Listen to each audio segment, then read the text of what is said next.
I'm Willy. Well, it's interesting. Just for that, technically speaking, the male brain is able to, I guess, not able to perceive as much color spectrum as the female brain can. That is true. So Kylie showed me a thing of nail color, because she does color. And she said, here's 3 different colors. There was no difference to me. But there was, I guess. And now people realize why the coloring on my artwork looks so bad. Hey, and with that, wait. No, we got to get started. No, here's the real answer. This is all just throwaway now. All colors are made up by the brain. Oh, America. Well, if that's where we're going, everything's upside down too. That's true. And with that, welcome to the Twaddling Along podcast, the podcast where we're all upside down and we don't see colors very well. I'm your host, Dan McBride, here with my brothers Jake. Oh, man, I didn't come up with one again. Hi!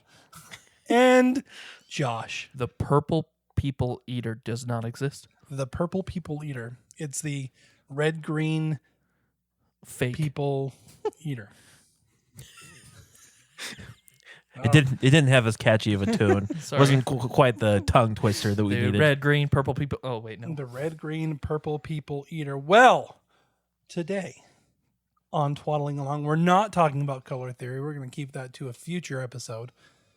Today, we're going to be talking about fascinating quirks and conundrums of the human behavior, but without any of the heavy stuff. We're going to talk about non-drug-related addictions, and the reason that we're doing the non-drug-related addictions is because we're going to try to keep this PG. It's can be the thrill of collecting rubber duckies to the endless quest of the perfect cat meme. Any kind of addiction works. I want to start this off with just a general talk about what addiction is, because I think that there's a little bit of a difference between liking something and having some pretty significant addiction. I think that's a good idea because the phobia podcast, I just came up that I have every phobia. So by the end of this, if we don't I'm a little describe concerned it, that Josh is I have gonna every to be addiction. I am addicted to it all. So who wants to start off? What is addiction? We're going to go to Jake because Jake is you're our resident psych major. What's addiction, Jake? Oh, it depends on who you talk to. Oh, But if you talk to me, here we go. Here's mine. And I'm also going to take this from something just because it's a little well explained. But the inability to stop using or engaging in a behavior, even though it may cause you psychological or physical harm. ooh, that is a really good example. That of was it. really good. Yeah. I like it. So Thanks, everyone. That's the podcast. Now, on the side, I will say it's also involved in an activity that you can't stop, but releases a lot of dopamine. oh.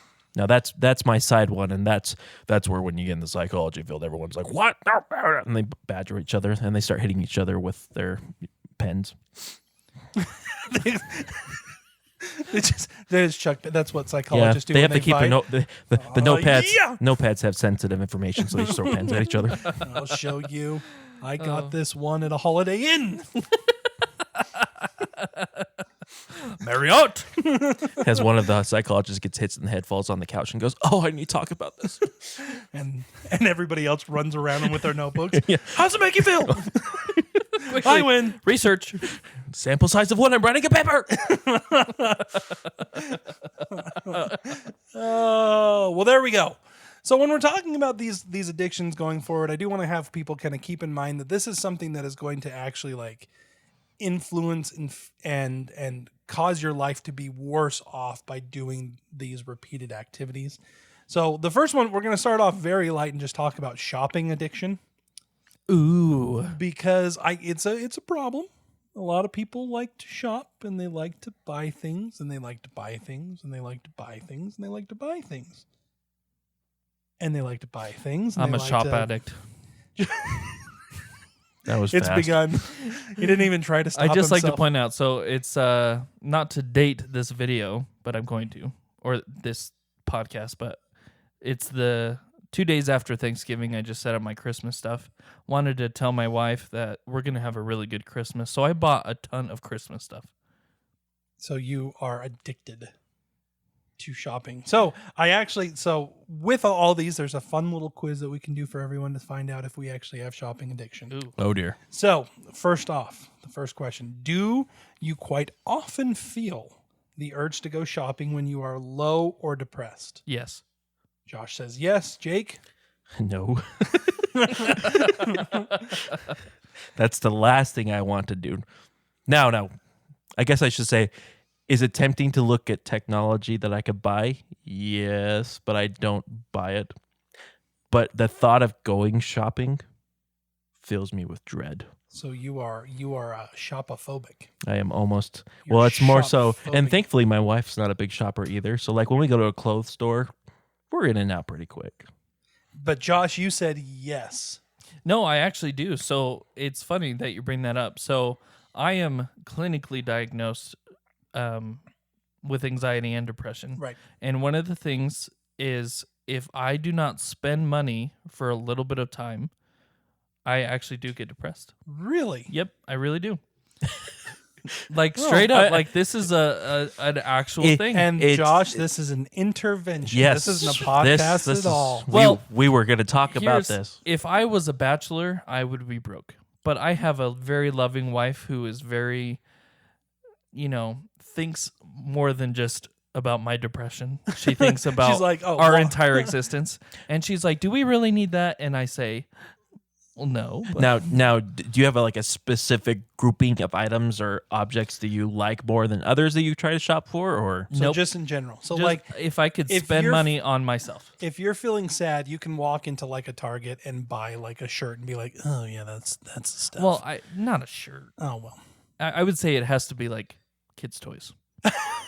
or no, I would say something that like is a hobby of mine. So electronics, like Jake said, Sure. or something Camping that I stuff want. Yes. or- Oh okay. yeah. Don't ask my wife about my camping. I say it's for the apocalypse, but Okay. Second question then. no. Do you get a high from shopping? In other words, when you are in the middle of the store, do you feel good? No. No.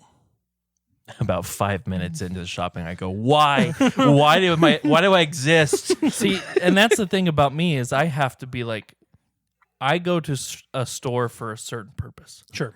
I don't go to just browse, except for Costco. So you browse I'm at Costco? dude. I go every aisle every time.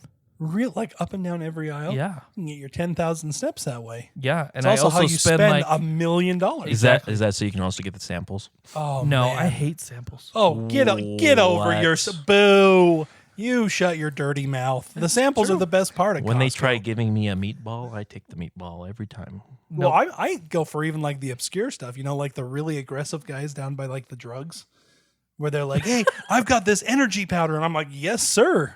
Give me that energy powder. I'm going to take it. Nope. And then it makes me sad. I was a little bit nervous for a moment about why they were down by the drug aile. Here, take We're this supposed- omeprazole. We're Yes! supposed to stay away from the exactly. substance things, Danny. Do you want an aspirin? I do. Okay.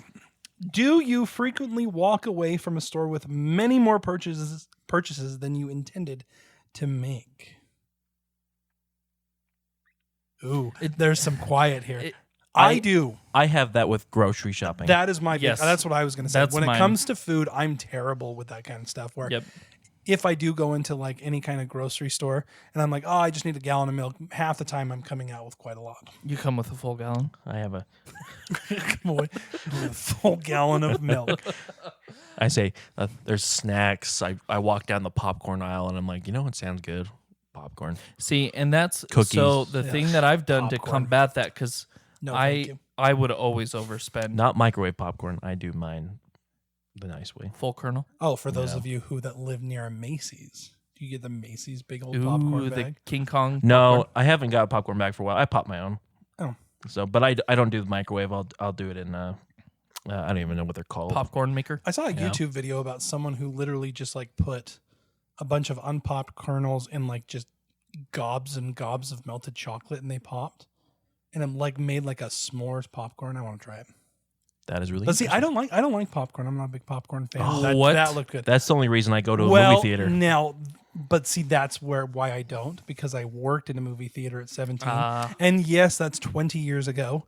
But still, just the thought of it is just like, bleh. I found out that you can, through Grubhub, order Cinemark's popcorn and people will deliver it to you. Oh, Cinemark now has that mega bag. Well, they have the bag, or you can get the thing, but you can also order the butter on the side. So I order like 5 packs of butter. Don't tell me this. Why don't you just get butter and melt it? I do. Oh, so you double butter. But this butter's better because it's not really butter. It's not. It's hydrogenated corn oil. Yeah. You're putting corn on corn. Well, there's coconut oil in it. There's other good things.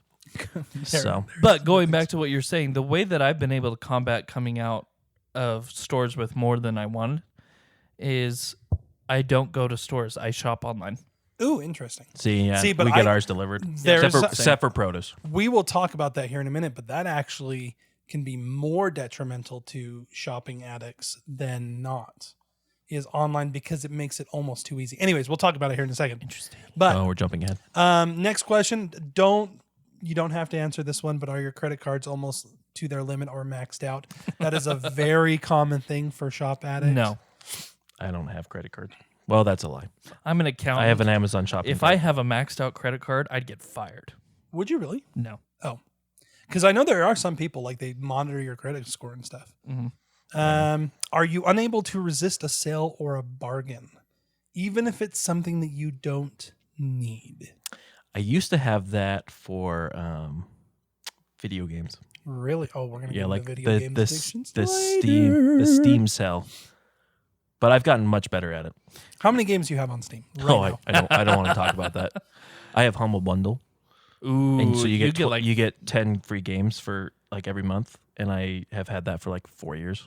Oh, now asking me how many times I've actually played any of them, none. So 4 years of Humble Bundles, downloading 10 games a month. We're talking 480 games. It's probably something like that if I went through it. I have a shared thing with Jake. He's shared some of his games. Oh, that's nice. How come you've never shared a game with me? Hey, they just came out with a new family sharing thing, so I probably could. Well, but the problem is that I don't know if I want you guys to share all my games. I understand. Okay, so next question: do you ignore family or work responsibilities so you can go shopping? No. In fact, most of the time if I have to go shopping, it's like, Julie, can you come with me? I don't want to go. If my wife wants to go shopping, of course I'd go with her because I want to be a good husband. But most of the time, I suggest, hey, maybe your sisters or your mom wants to go with you, and they do. And they usually do. Oh, that's nice. Yeah. My kids always want to go with me. Oh, yes. And that's a little hard because it's one of those that's like I want to be supportive and have them go with me. I'm excited they're going to want to come. But, oh, man. I have a youngest who's got the biggest FOMO in the entire world. If he even catches whiff that we're going anywhere. Explain FOMO. Fear of missing out. Okay. Oh. So he gets to a point. You guys never heard FOMO before? Get with it, yo. It's like BOGO, buy one, get one free. I didn't know that was that. Oh, BOGO FOMO? That shopping addiction. Oh, my God. We're getting into the rabbit hole now, people. No, he gets to a point, like, if we even say, like, the word store, even if it's not in, like, the right context, he will, like, go and put his shoes on, and he'll come out, and he'll be like, can I go? Can I go? Can I go? And then if we say, no, we're not going anywhere, it is meltdown. Like, just pure... I am the saddest thing in the entire universe. Maybe he's got shopping You're creating addiction. a shopping addict. Oh, boy. Okay, do you try to hide your purchases or even lie about them to family and loved ones? No, I have to ask permission. Yeah, I say we've kind of come up with a thing where it's like anything over like $20. It's like, can I get this? See, nice. My wife is so guilty of like using any of our money that she'll text me and be like, hey, can I buy this? And in other words, she feels guilty. Yeah, she feels guilty. The way that was phrased is like, my wife is guilty of using all of our money. Oh, no. And I know your wife, and I don't think that's the case. No, my wife doesn't spend a dime. She sends me like a picture of an item, and it's like $1.50. And I'm like, you don't have to ask. And she's like, I know, but it could break us. My wife's very similar. Sometimes she wants to go get a soda. And she's like, would it be okay if I go get like a Coke? And I'm like, yes, of course it would be okay to go get a Coke. We used to be like that. Not any longer. Now my wife is like, no, I'm going to go get some. But that being said, my wife is also very, very cautious and careful when it comes to money. So, Yep. do you buy a lot of things that you end up not using? Now that I can probably say yes. I am not good when it comes to this one because in going through my stuff lately, I have found a lot of things that I've used one time and never used again. You have big plans and And then see, you never use it. Yeah. This is where and my wife will probably correct me, but I'm pretty sure that this is not me. Really? Yep. You actually use your items? I use what I get. That's good. I have this terrible thing of like, oh, this is my new thing. This is what I'm going to do now. Your new hobby. My new hobby, my new addiction, my new whatever. And then I will use it and I'll do things with it and then it will like fall apart. Like one of my big things lately is like leather crafting because I love leather work and leather crafting, but I haven't touched it for a long time. See, and this will probably bring up another psychological thing is that could be related to ADHD. Oh, That you hyper focus on boy. something for a period of time, but then move to the next thing. But that's another podcast. For another time. Well, actually, it's funny that you say ADHD and ADD because they do say that people with some kind of attention deficit disorder, be it ADHD, be it AUDHD, the autistic version of ADHD, they actually do have a tendency to latch on and have certain addictions. Like, they call them extreme obsessions that can lead to addictions. So, it is something. Interesting. Okay, last question. Do you feel a sense of guilt or shame after some of your shopping trips? Yes.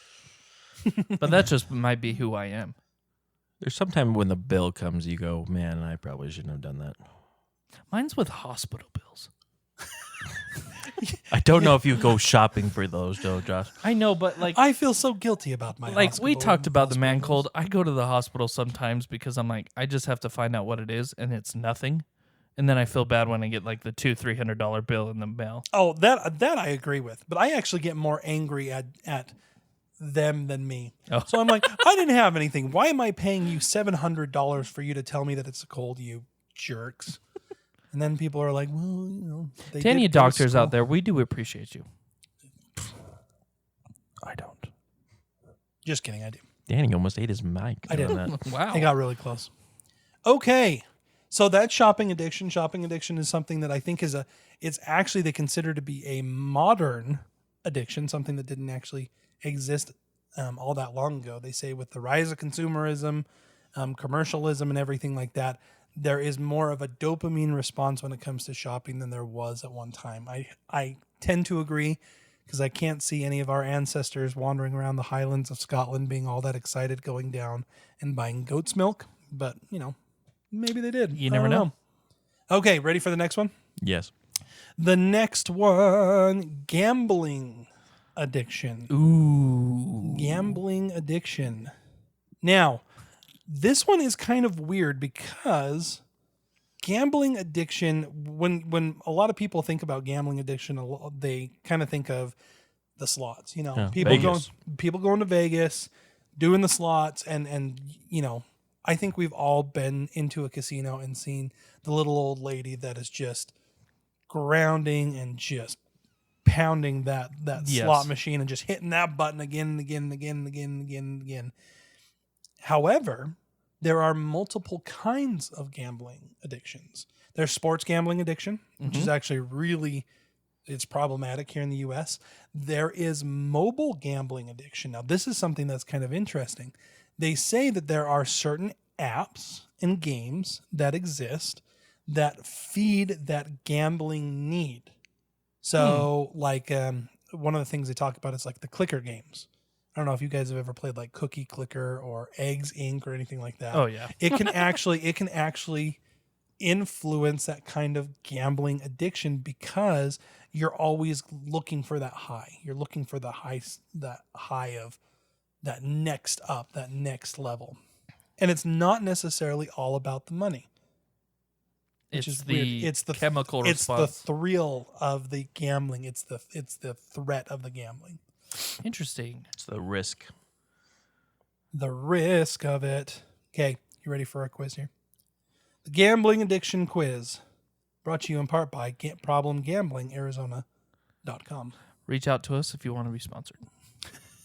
Have you ever had periods lasting 2 weeks or longer when you spent a lot of time thinking about gambling experiences, planning out future gambling adventures or bets, or thinking of ways to get more money to gamble with?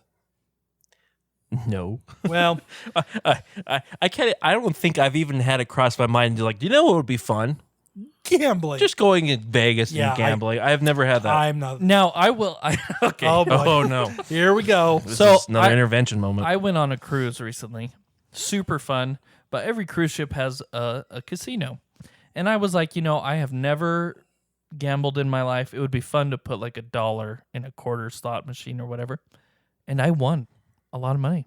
And Oh, when I say a lot of money, it was $70. $3. 70. Well, that's still pretty dang good. Yeah, Yeah, and it's because an old lady forgot to cash out and I got it. So, anyway, I think that's stealing. I think that you're We going to go to need jail. that's called luck.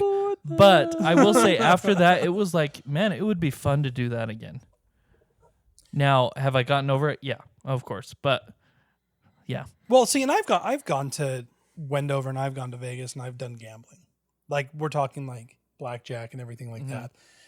But I never go into it thinking I'm going to make any money. I go into it going, here's my $20. This is all I'm going to spend. And worst comes to worst, I walk away with more money, or no money at all, and that's okay. and that's I'm going on another cruise again in What? January. You're going on another. Wait, I didn't hear about this.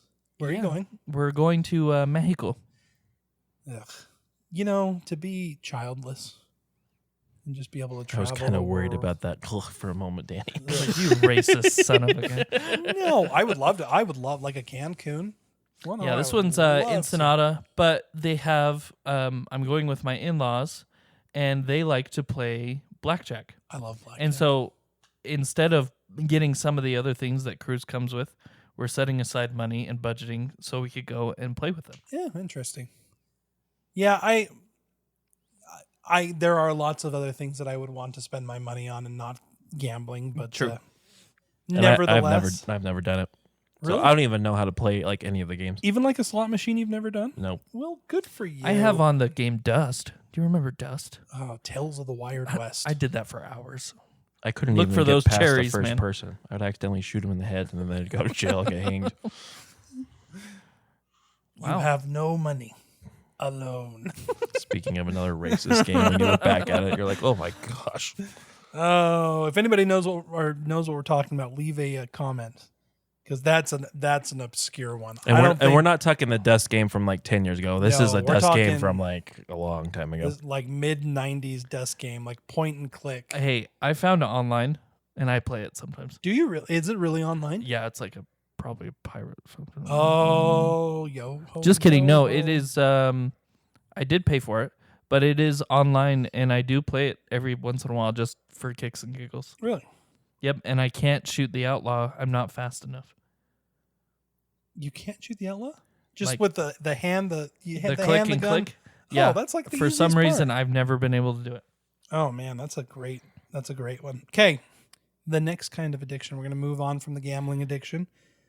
Technology addiction. Ooh, this one's a big one nowadays. This is a huge one, and it's kind of an umbrella term for a lot of different things because technology addiction, as it's defined by psychiatry.org, involves excessive use of any kind of technology that leads to problems and distress. When a person is addicted to technology, these activities are done to avoid or alleviate feelings of anxiety, irritability, rather than for fun or recreation. I will be honest with you, there are times where this is 100% me. Where if I'm feeling stressed, yeah, I'm going to pull out my phone and watch some YouTube, and that's addiction. Yep, that's how I am too. This is a very big one for me, especially I feel like my generation, since you guys are old farts. Whatever, we're all millennials. I'm just an old millennial, and you're a young I'm one. technically not a millennial. Are you a Gen Zer? Yeah. Boo! But I was raised in a millennial family, so I call myself a millennial. But anyways, I feel like this is a big problem with us Gen Zers because of social media and the urge to get the like or the That's or interesting. whatever. And so like you go on specifically to try to get people to like your stuff. See, social media couldn't care less. I know that sounds funny. Like, I'll use it every once in a while to put out stuff, but like, if people like it, if people don't like it. Speaking of like, you should go and like our social media, Twaddling Along. What's funny is a majority of the stuff that people get involved with are quick snippets, little clips of something, like TikTok. I mean, Facebook has the Reels now. YouTube has their Shorts. You look at that, and all it is scroll 5 minutes, 5 seconds, scroll 5 seconds, 5, and you just do that continuously. And you're just hoping, or I guess your brain's just hoping for some type of dopamine release from that. And that's my thing right now is I am very much into Shorts of just scrolling for the random thing because endless scrolling. I send them to Julie all the time and then go, that's kind of silly of me. Well, and so I've been pretty cognizant of this lately just because the algorithm can do some really, really weird stuff. Yeah. So, like, if you accidentally walk away from your phone and you've got a video playing, it can send you down some weird rabbit holes. I don't know if you guys have ever, like, accidentally, and not even accidentally, but all of a sudden your algorithm just decides, like, you are an extreme, like, right-winger or an extreme left-winger. And all of a sudden, like, the politics of YouTube changes and you're like, what the heck? I was looking for cat videos. What's going on here? Exactly. And mine's on car crashes right now. For some reason, it thinks I really like car crashes. See, mine is police videos. Both of good policemen having to do it and then bad policemen. They just think that don't I'm you like the obsessed. titles for those? Pedestrian owns police officer. Yeah, And exactly. it's like, and then you watch it and you're like, this is BS. you guys have good ones. I have dinosaur sounds. Dinosaur sounds. Yeah, like all of my little shorts are, this is what a Tyrannosaurus Rex sounded like. Like this dinkiest thing of like. See, my problem is if you accidentally double click, You like it. you like it. And even if you unlike it. Usually it's when a video comes up that you don't want to see. Yeah. And so you're trying to scroll it and you like it, which immediately puts that in the algorithm of, That's you what want to see more of them, and then all of a sudden more are popping up. And I've made it a thing, you can actually go and you don't have to even clear your history, but you can clear the cache for the algorithm on YouTube, supposedly. It's never changed anything for me, though. No. I think the algorithm just is what it is. It's one of those you have to, yeah. I mean, I Facebook Reels is kind of the one I tend to go on a little bit more. Mm-hmm. And then usually I have to uninstall Facebook to get off of it because it's one of those that's really easy for me to just do it. You fall into it. Okay, you guys ready for the quiz for this one? I'm scared of this one. When using the internet or other technology, do you find that you lose track of time and feel surprised when you realize the time spent? Yes. Yeah. Me too. Have you ever been ashamed or tried to hide how much time you have spent on internet-connected devices or other technology? Yeah. Uh-oh. Have you made repeated efforts to spend less time using your internet-connected devices, desktop, smartphone, or tablet, but found that it's challenging? Yeah. Yep. Uh-oh. We've all said yes on all these. Do you use the internet to feel better when you are distressed, depressed, or anxious? Yes. Or other technology? Yes. Oh, shoot. Does drawing on my iPad count? So they actually do, like, it's a really, really broad one. Really, this one specifically, because this is Health Central's quiz. And so they've made it purposely incredibly broad to include things that are off internet as well. They like screen time is what they consider to be screen time. Yeah. Does your use of internet result in failure to fulfill major role obligations at work, school, and or at home? No. I do have moments where I do get concerned because sometimes you do it when you get home because you just need a little bit of when I need to do a stress-less activity. Mm-hmm. And then you realize that you've kind of ignored your kids and wife for a moment. I think that's where mine comes in, because if I were to say this honestly, I would say yes, just because of exactly what you said. Like, I found myself coming home after a really stressful day at work, sitting down and then just Management. scrolling. Yeah, seriously, scrolling. Doom scrolling pretty much on YouTube, Facebook Reels, whatever.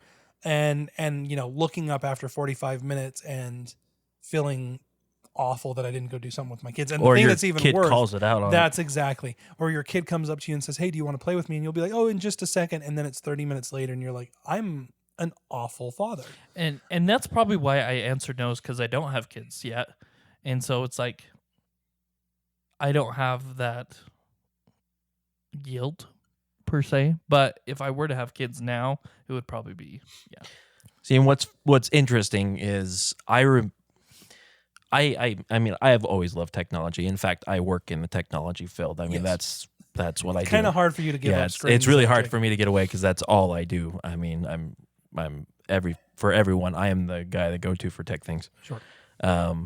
But throughout my childhood, I loved it. Teenagehood, adored it. I mean, sought all manner of ways to improve on technology knowledge and stuff like that. And so going on a mission was super hard. Yeah, 2 years of nothing. Yeah. Now, I didn't have as big of a withdrawal as I thought, but I remember when I first got to the Philippines, and maybe we'll talk more about this with video games. I was in my first apartment, and I remember sitting, and I mean, I had a drawing pad, so I was allowed to draw. But I remember thinking, you know what sounds really good right now? Mario. Legend of Zelda Majora's Mask. I have never beaten that game, but like that just came to me, and like for like a week, I just could not get my mind off of that. Really? And it was just like a random thing. But the thing about it is I think my brain was just craving Something. Oh, yeah.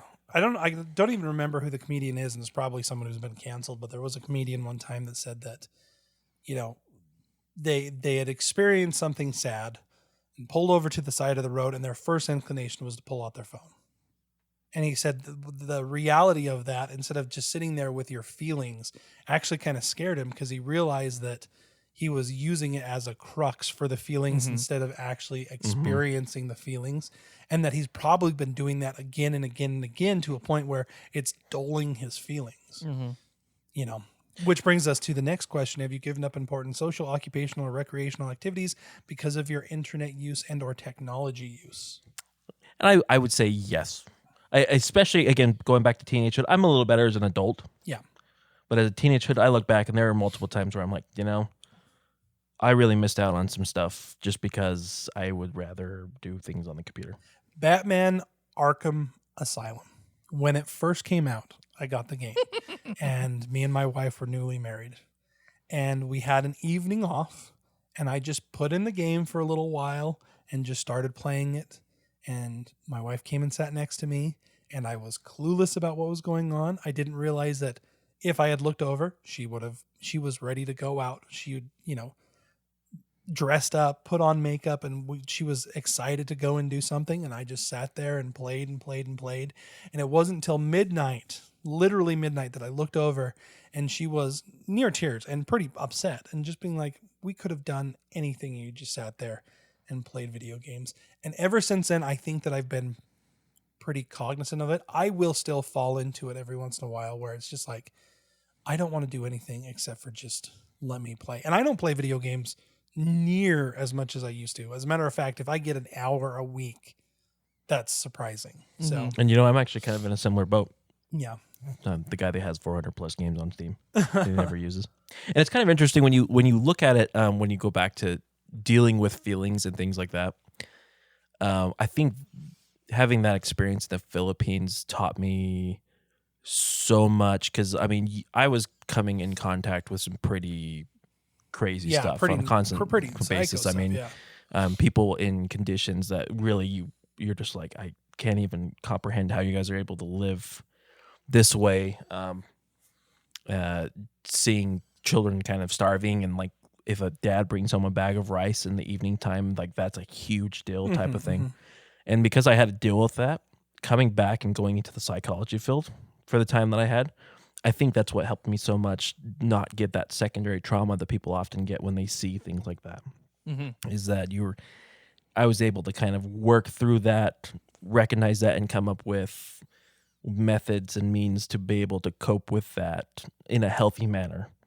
And now, unfortunately, right now, I mean, I'm not as good anymore because I have the stupid phone. Yeah. Where I've really made an effort. It's like, okay, I need to put the phone down. Like when you walk in, you put the phone down right next to the door and you leave it there. And that Talk It about makes a huge- addiction because you're you looking think at it. about it. You're Oh, looking yeah. over at it all the time. Or does anybody have? Do you ever have the phantom buzzes? Oh yes. Oh, The all the phantom time. buzzes. Well, are- when we talked a few weeks ago about the phonophobia, oh where yeah, that it's like a new phobia that people cannot live without their phone. It's a fear of not having the phone and probably not being connected. And that's what's funny. So I, as you guys are fully aware, I'm horrible at texting and answering when text chains. Yeah. But a majority of the time, it's because I leave my phone somewhere and I don't care about it. I was called out by someone who had texted me a few weeks ago of like, oh my gosh, like, what if you have an emergency? And for some odd reason, like that didn't click in my mind. It was like, well, I'd find out some way. Well, and that's a crazy thing because I've been thinking about that a lot.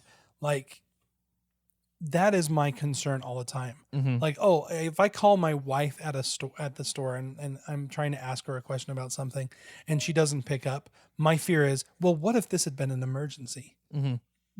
But it wasn't. You an jump to it really emergency. fast. I do, Yeah. and it's never been an emergency. Or if you don't have your phone in the car, what happens if I get in a car crash? Yeah, exactly. It's like, have we become so dependent on this piece of technology that now, like, it's literally causing us anxiety over things that it shouldn't cause us anxiety over. Yeah, absolutely. And that's one of the thing I realized is like I said, I have anxiety. Uh-huh. Take medicine for it. And that's one of the things that I would immediately jump to, like the worst case Sure. scenario, when in reality it was absolutely nothing. And technology was one of the things that was doing it. It was like, oh, on the news, oh, something happened on the news, which I never watched the news growing up. But since I have my phone, I would look it up online or whatever. That immediately was like, oh, it's going to happen to me, whatever. And so, Catastrophizing. yep, exactly. We'll have to go over that one of these times, going over the different thought processes and how to do, what is it? Something. The simplified version is it's thought hygiene. Oh, Oh, to okay. clear Like out your- clearing out your Yeah, thought. because and we can go through like the list of different things like catastrophizing, black and white thought processing, stuff like that. Mm-hmm. See, these discussions are bad because this gets me back really into does. my psychology It- degree and goes, and it's probably one of those things like people are listening to us and they're like, "Oh, that was pretty funny." It's not so funny anymore. Hey, go back to the funny people. Yeah, and mine is Sorry, like, everyone. I've never, and this is me admitting on, this is, sitting do in any a serious, confessional, but like I refuse to go to a therapist. Well, And my wife is like, despite our be constant, seriously. but this is where I'm like, man, I probably should go see a therapist. hey, I'm always for therapy. Go and that's the thing. I am too. I for everybody recommend but it. you. Yes. Even if you don't think you need one, or even if you think you don't have a problem, just go. Talking to someone, oh, it's so good. What's that scripture? Mote out of your own eye there, Joshua? I know. Don't bring religion into this. You know how sensitive I am. Okay. The next addiction. Now, this one is an interesting addiction because I really never thought about it as an addiction, but they call it relationship addiction, also known as codependency. Mm-hmm. Now, once again, never even thought about this, that you can actually be addicted to being with someone. And I would say, when it comes to our wives, we're kind of lapdogs. I mean, we want to be with our wives all the time. Yes. And to a point where, like, I'm thinking of my, like, outside relationships, I'm like, family and my wife, I think I'm good. Oh, I It's feel terrible. bad. Sorry, all my friends that that listen was- to this. All my friends, if you're listening, I try to reach out. I never do. Or if I'm like, hey, we should get together, and then I get distracted. So, are you guys ready for a relationship? Oh yeah, this is totally my addiction. Okay, here we go. The number one question, the really important one. Are you in a relationship? Yes. I certainly hope so. At this point, After this podcast, I pray. We're all married, so we can skip on that one. Yay. How do you rate your current satisfaction in your relationship? Very happy. Things are not how I'd like them to be. Relationship may be nearing a breakup. I'm going to say very happy. Yes. I'm gonna go above very happy. Above very happy. Yeah, 120%. A greater sign. Okay. I can be very emotionally present with others, family, friends, partners, strangers, but it takes me a while to build trust and share vulnerable things about myself. My wife had to deal with a psychologist or a psych major, so I'm afraid that's not really a thing. It takes me a second. Like, I'm one that has to talk through things. Sure. So I just jabble on, and then usually I get Wait. to it. Jabble? Jabble. Whatever. I have never heard that word before. We are starting that jabble. I like it. We're jabbling along over What? here. Babbling, maybe? Oh, maybe Were that's you what were I you was trying to thinking. say Rabbling? were you trying to say jabber and babble Babbling? at the same time? Hey, jabbling. I like it. Kind of like the Jabberwocky over here. Yeah. I was hearing a bunch of like the new age lingo. Like Lit. the whatever, I don't know, what's the new generation called? Gen Gen Alpha. Alpha. Gen Alpha that Gen Alpha uses? Completely lost and confused. I don't understand a word of it. Live with one. Everything is sus. Or let's see, what's the other one that he was saying? Is that suspicious? Yes. Okay. The other one that he The was other one saying is period. no, he doesn't do that one. He doesn't do that one. That And was that's a big one. that's when you're like, well, we don't want to talk about that, but if you want to get into some details, we'll talk about it, period. When a man loves a woman. That's not this kind of podcast. That 'Kay. doesn't- That's not when the I period say hopefully starts. that period starts way before. Well, you know what I'm talking. It's all part of the same maturation program. I didn't go. Josh had Danny. That's right. I took you out and told No, you the no. maturation. I had a jazz game. Oh, the sweet jazz game. No, you gave me Little Caesars on our maturation day when I was sick with the biggest like stomach bug. You gave me Little Caesars. What kind of idiot was I to give you little You also Caesars? gave me Pepto Bismol. So Oh, well. Then I thought, You evened it out, Danny. okay, so I would say when it comes to me sharing vulnerable things about myself, at the beginning of my relationship with my wife was very difficult. Now it's much less. I think that yeah. we have gotten to a point where we're both more emotionally healthy with each other. Okay. I often put other people in my life on a big pedestal. A big pedestal. That is how they say it. I often put other people in my life on a big pedestal. I'm trying to picture what they. I think what they're saying is that It's like, do you hold them in such high regard Right, that if they yeah. did something bad, that you would be crushed, yeah. type of thing? Okay. I don't know. I wouldn't say that for myself. Okay. I haven't. I mean, as a youth, I mean, you have certain people that you Yeah. look at as leaders Like heroes. that they Sure. that they make choices that after the fact that you go, what happened? But I don't. Even now, it's one of those. It's like I hold my wife on a pedestal, but not for that reason. Sure. Yeah. I think what they're saying is that you take away their humanity from them in putting them on a pedestal where they can do no wrong. Oh, Yeah. It's and then one of you those and then you have rose-colored glasses. Yeah, exactly. Okay. Yep. I don't have that. Okay. Can you imagine? Woo! Now, I think a lot of people have that problem. Oh, I do too.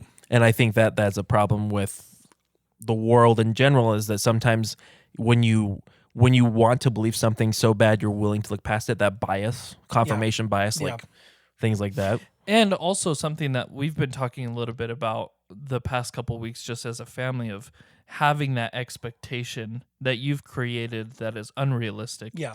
And then that not being achieved and all of a sudden it's okay, then I'm 180, now I'm so against that kind of Yeah. thing. Yeah. Okay, next question. I feel very upset when others infringe on my need for space or time alone. Yes. I think we all tend we like to be alone Yeah, I think that after a certain amount of time. we are introverts to the extreme. I think we can show extrovert like traits and we do very good at it. And I mean, that's why- we're doing a podcast. That's exactly right. But in the end of the day, like if my emotional meter is at 0, the last thing that I want to do is be around anyone except for my wife. Yep. As a matter of fact, I would dare say that in those times, I would prefer to have her there with me than not have her with me. So I'm not like, I don't know if that's true introvertism. Is that even a word, introvertism? Maybe. We're going to say it is. I see. I'm a little different in that when I'm in that type of environment, I'm grouchy.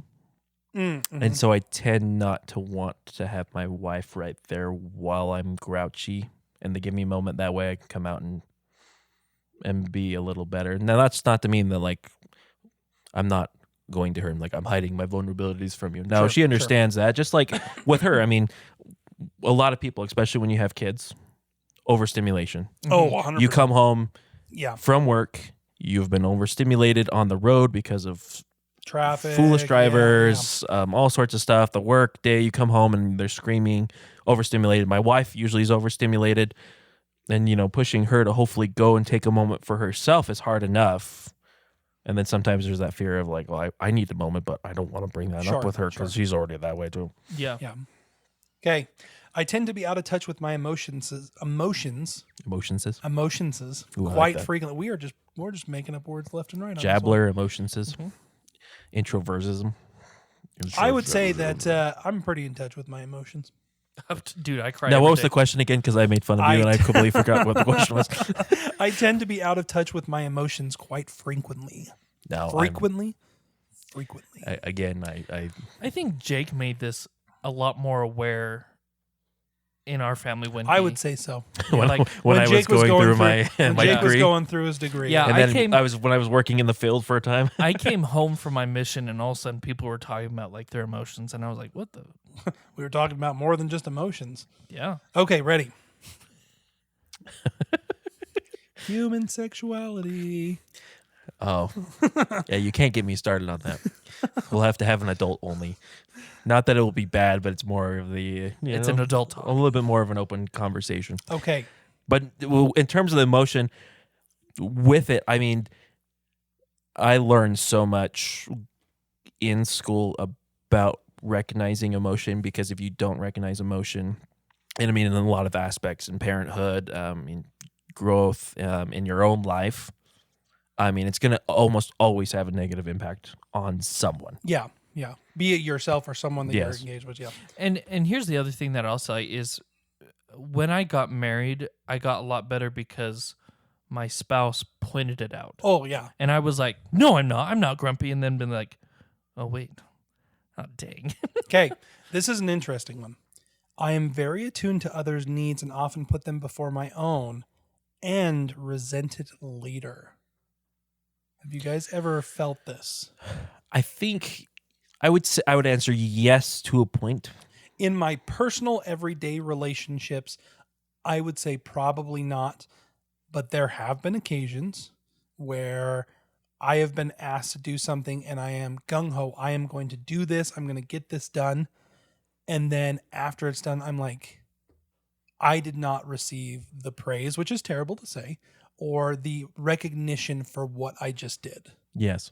You know, and that I think is I think it's more normal than we think. Well, and it's also when you have a moment like that, is someone going to return that favor? yeah, exactly. Like is it a tit for tat kind of thing? Yeah. And it's one of those things where then you look at that and go, but It's bad. Am I supposed to be doing it for that reason? Sure. Yeah.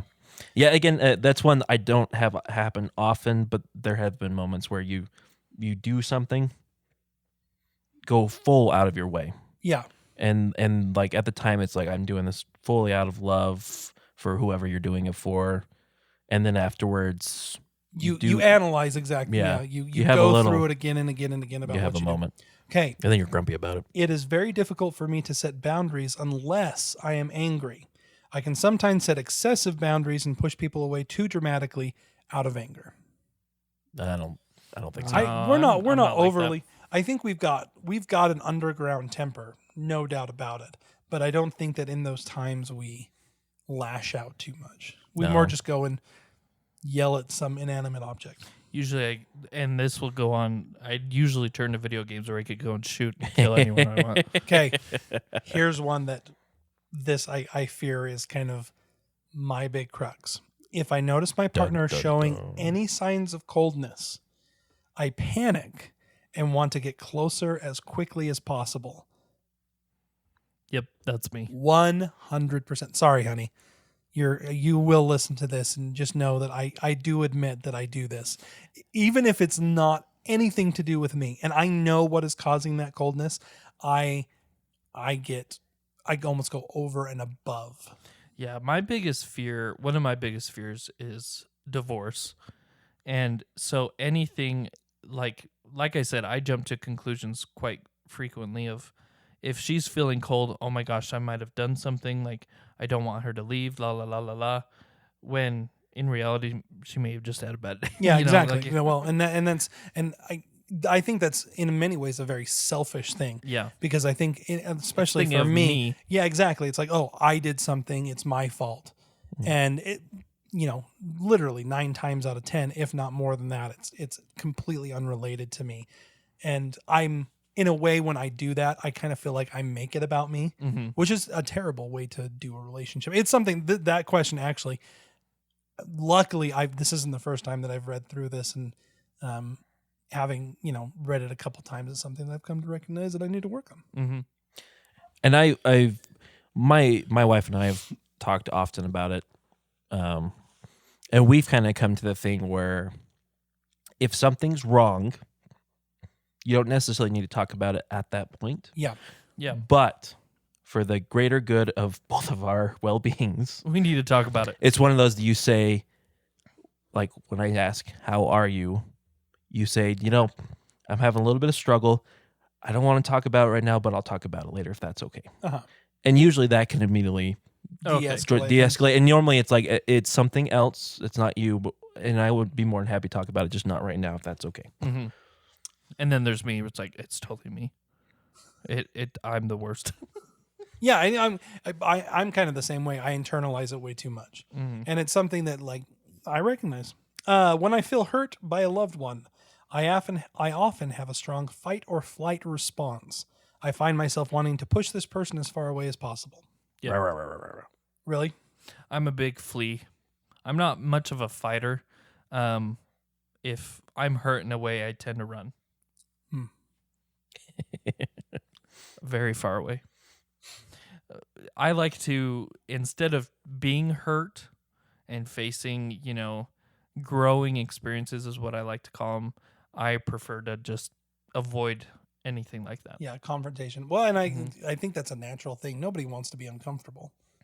And I think as I've gotten older, and unfortunately as I've been in management, I'm leaning more towards the fight side than I am towards the flight, the side of things where it's like I'd rather hit it head on, which unfortunately I probably made some people very uncomfortable because I usually, and when I do it, it's one of those that's like, when I recognize I'm wrong, I want to point out, like, okay, I recognize I'm wrong, but if I think I'm right, which unfortunately is not always, okay, it's like I'm gonna fight this, until the bitter end. Yeah. See, and I'm the exact opposite. Even though I can back myself up, I'd rather not even have that conversation. Really, I think that Jake is right. I think that more comes just more from experience, because I am to a point now where I will have the fight. If I need to have the fight, I'm going to have the fight. And in some ways, I even kind of relish the fight a little bit. So, especially when you're right. Now, I will bring this up. I'm all talk.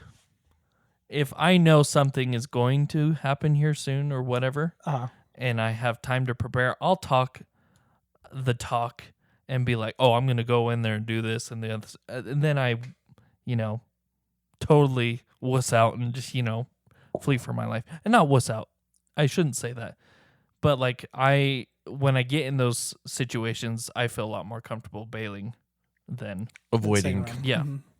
Okay. Well, that is just a taste of the codependent quiz. It's actually like 30 questions. I think it's kind of interesting. Anybody who does want to do that, it's from the Personal Development School. They've got a whole attachment style quiz. They've got a love relationship quiz. It's actually kind of a cool. I know you're making us open up way more about ourselves than we probably should, Danny. I know. Good grief. Welcome and our wives to are going to listen to this and Twaddling go, wrong. Exactly. That's what I was just thinking. Wrong. They're going to be like, we're coming on the podcast next time. Now, if we're getting personal, I think we need to do one more addiction. Let's do it. Food. Amen. That's actually the one I was going to end on. Oh, okay. Yeah. Food addiction. I love food. I do too. And I use food as an emotional crux 100%. And I've gone and seen someone about it. So, see, and here's what's funny. Growing up, as a lot of people knew, I was a stick and a half. you were. I was maybe Josh's mic just Josh fell is over. looking- Oh my gosh, that was Speaking calm of down, Josh. fear, Josh Good looked heavens. horrified. But I was a stick, and when I was wet, I was maybe 5 pounds.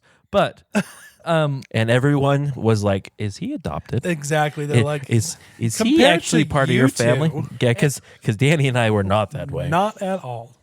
But and the thing was, is I didn't like food. Like, I was picky eater. Everyone knows that. I only liked a certain thing or whatever. Ramen. Spaghetti in a sink. Oh, dude, did you hear that? Did you hear? I did. Was that the That gurgle was from like you, or that was was that like you? a gurgle from me. That was It just Your stomach made me gross. but anyways, after I got married and I was able to experiment and make the things that I wanted, food definitely became the thing that I was like, I'm gonna make some good food tonight. And Well, you know, Well, and my straight up, like if I'm in an emotionally bad place, food is my go-to 100% of the time. And it's once again something I have actually seen and talked to someone about. I've read books about, and it's something that I'm slowly feeling that I'm getting over, but it's taking a lot.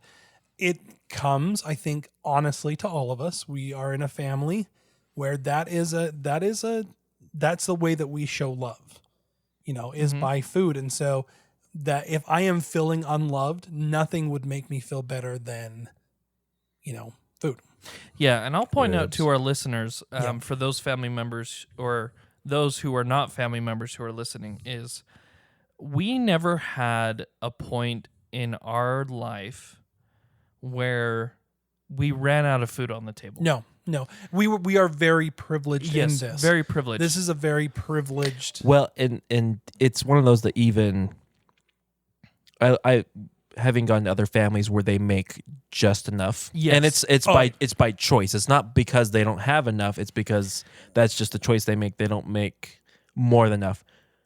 We don't do that. Oh, the anxiety level is ridiculous. we make it just in case you have 5 more people coming. And that's what I was going to bring up is we always had enough where we were encouraged It to was go an do overabundance, seconds yeah. or thirds or whatever. Yeah. Like my grandmother, may she rest in peace, like the loveliest lady ever. She made enough food for like 5 armies. Oh yeah. And every time that I would see her, she wanted to fatten me up. She told me, hey, I want to put meat on those bones. Sure. She never did it. My wife did it in like 2 months. But, but like that's how we were raised as, and she would offer the her, abundance. her Yeah. nachos and then her homemade salsa. Oh, Oh, it was so really good. Well, and even putting that aside, like that just is a small contribution to what actually food addiction is. That kind of environment, many people, if not most people, come out of it without having any kind of food addiction. They have a healthy relationship with food. Mine specifically, when it comes to food addiction, comes from the fact that I equate food with love. Yeah. I do. I equate the home cooked meal with pure, unadulterated love, and it's something that I recognize in myself that's silly. I realize it's not something that makes a lot of sense for a lot of people, but it's something that I deal with a lot. And so when it comes to food addiction, it's a real thing.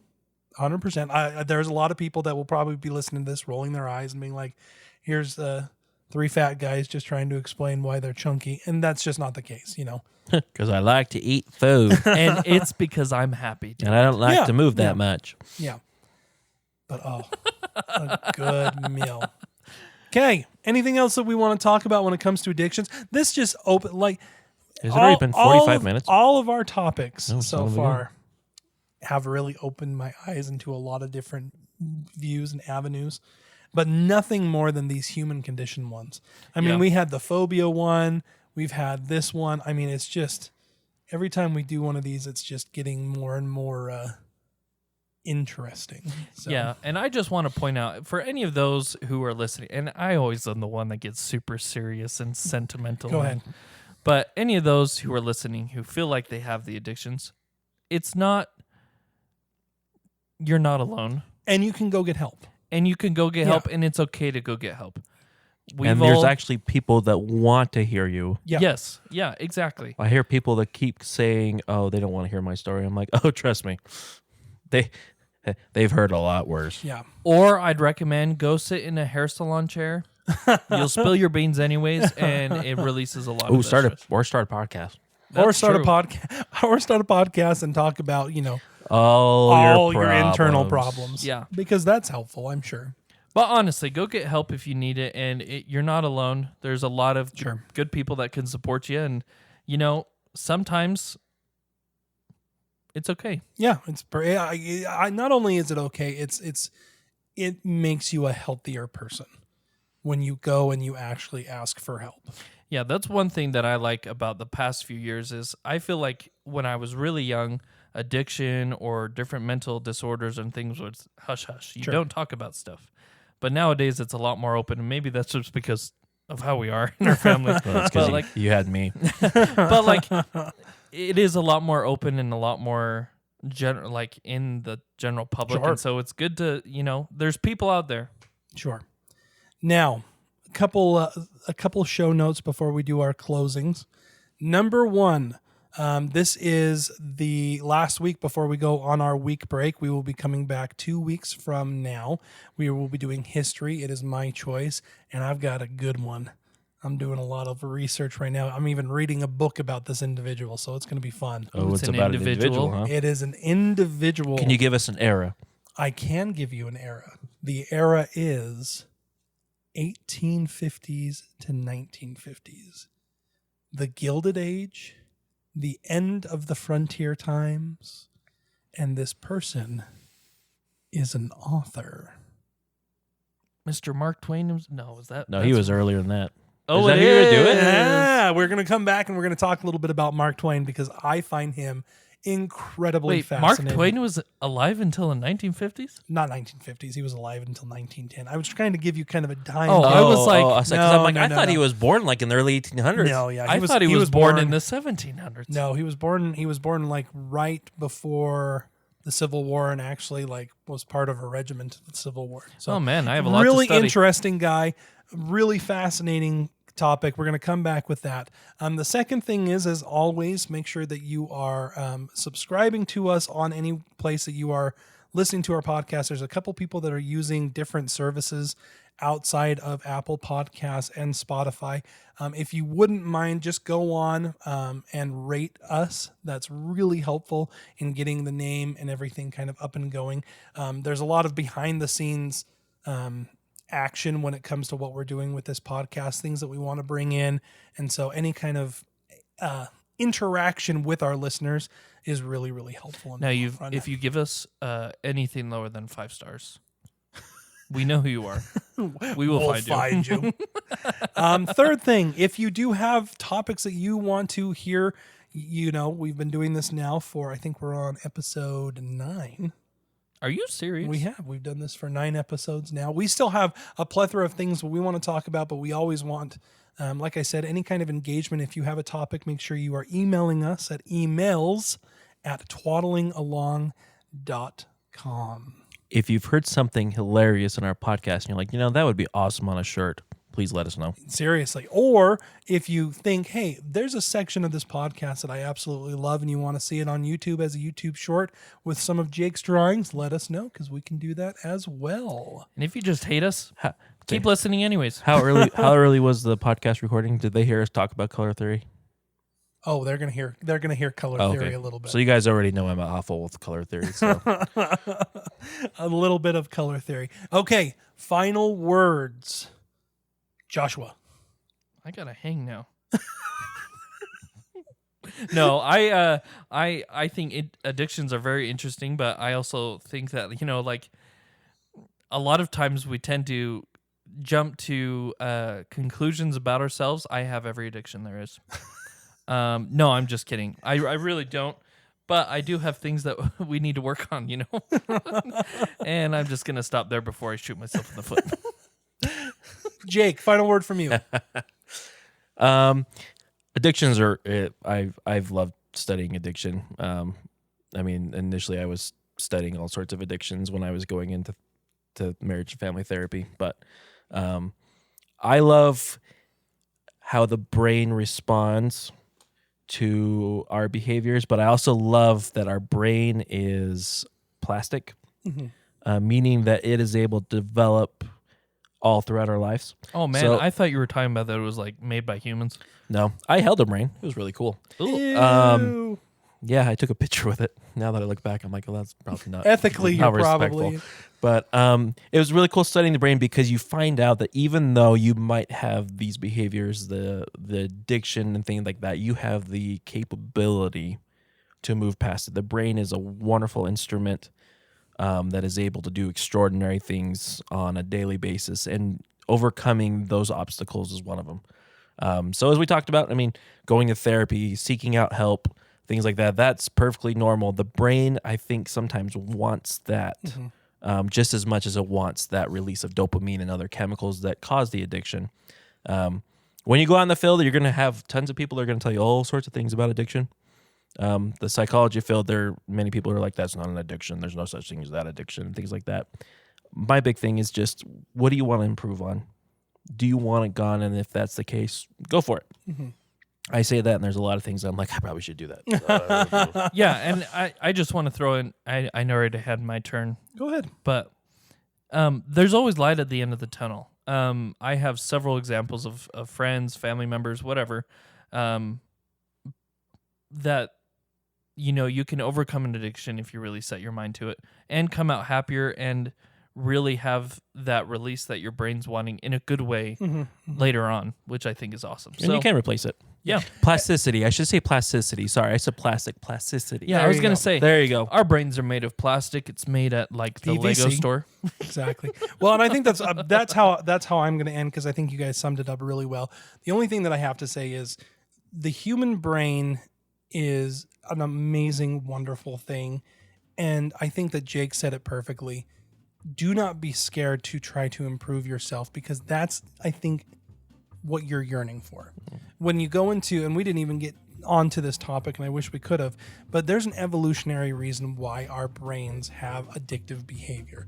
We are searching for something to latch a hold of. I think the problem is that we just need to find the right thing, and we need to find the coping mechanisms and skills that will make us successful in the long run. So once again, if you are struggling with something, please reach out to someone. It doesn't have to be a therapist, but it should probably be a therapist in the end. They But are the most trained. But for your first step, even if you just reach out to a loved one and say, I have an issue, will you help me? That's the human experience. So with that lovely note, we will see you all in 2 weeks. Thank you so much for joining us at Twaddling Along. Merry Christmas. Oh, wait. No, that's So not yet. I'm confused. Do I have a technology addiction with this iPad because I'm drawing it? Yes. What? Find do out. I have an art addiction?